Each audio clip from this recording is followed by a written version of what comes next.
handstand is something where I wanted to give back to the sport of bodybuilding, health, and fitness.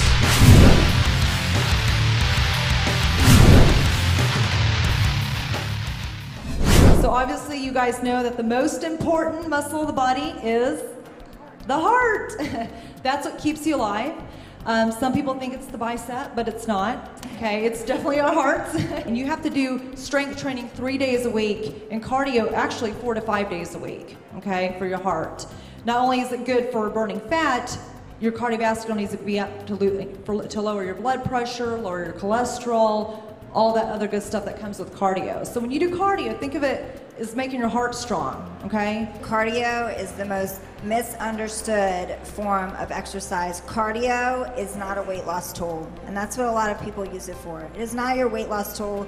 Yes, you need it in your program. You need your resistance, your cardiovascular, your stretching. Cardio is supposed to be for your heart. It is supposed to make your heart strong. It is not supposed to make you thin. That's where nutrition comes in.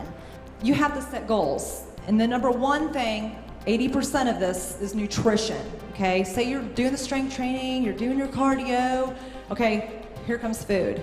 And I tell my ladies, what would you rather wear? Would you rather wear this, or would you rather wear this? Because that's right where it's going. Because it's gonna go right there. A big part of nutrition is the consistency of it. You can't expect to eat clean for 3 days and then be bad for 3 days and then wonder, I don't understand why this isn't working. Or even be clean throughout the day and then have cookies at night. The little things that you think are not making a difference are. I know it doesn't make sense, but if you're eating clean and every night you're having a little sneak here and there, it makes all the difference. Someone starts to clean up their diet, they've been doing it for 2 or 3 weeks, they're not having their fast food, they're not having wine, they're not having this. The scale's not moving, even though I say not to focus on the scale. They need something for incentive. Nothing's changing. Well, 2 or 3 weeks have gone by and they're thinking, why am I doing this? I'm doing this and nothing's changing. Screw it. I'm gonna go back to why? Why would I do it? Right when their bodies were about to give in, they backtracked. So it doesn't happen overnight. Give yourself 2 or 3 weeks. Once you start cleaning up your diet, give your body 2 or 3 weeks to adjust back, you know, to whether you've done it before or not. Always give yourself 2 to 3 weeks for your body to say, oh, okay, she's eating good again. We're gonna have to clean up our act and go along with it. The less chemicals you put in your body, the better. In today's society, this is kind of sad numbers, 60% of the US is overweight and 35 to 65 obese.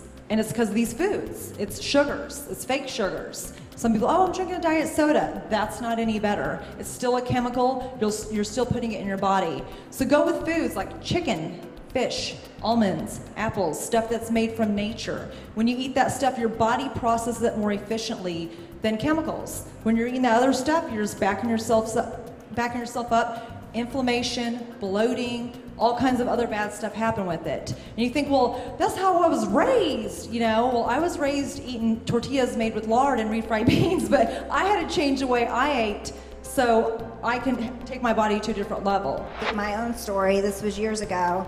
I'm a big coffee drinker. It was before Starbucks. I was a Dunkin' Donut drinker, and I would go to Dunkin' Donuts, get a coffee, and a bran muffin. I thought I was being healthy. This is back when I was just starting out. Bran muffin, coffee, I'm healthy. A couple of years later, after I'd become a trainer and I was getting more into it, I went in and said, hey, do you guys have one of those nutritional books? You know, I'd like to have that. And my point of getting the nutritional book was to show all my clients that were eating donuts how bad they were. So in the process of looking through the nutritional book, I realized that after years of eating a bran muffin, which I thought was healthy, I could have been eating 2 glazed donuts every morning. Yes, a bran muffin from Dunkin' Donuts has more sugar and more calories than 2 glazed donuts. So when you think you're being healthy, do your homework, do your research. Just some bullet points on nutrition, smaller meals, 5 to 6 times throughout the day, water. Make sure that you're drinking at least, this is a starting point, at least your body weight in ounces. That's what's recommended. Obviously, if you're more active, then more, but that's a starting point. Portion control, that's a big one. You can still be eating lots of clean food, but if you're eating in excess, calories in, calories out. If If you're eating more calories than you're burning, you're still going to gain weight, even if it is healthy food. So remember that portion control also. You ladies, you guys need a goal, or you're going to be that lady on the treadmill that's sitting there for 2 years spinning your wheels. So find something, whether it's a competition, you have a wedding, an anniversary, a cruise, something. Find it, okay? So say you have your goal in mind. Well, you have to put it on a calendar, on a piece of paper, okay? Put it on there and mark it. This is mine, what I'm doing. And I mark it, how many days, when my next competition is, okay? And I just do a countdown of it and cross it out, okay?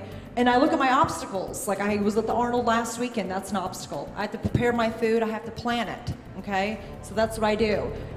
And a lot of people ask me, what's your secret?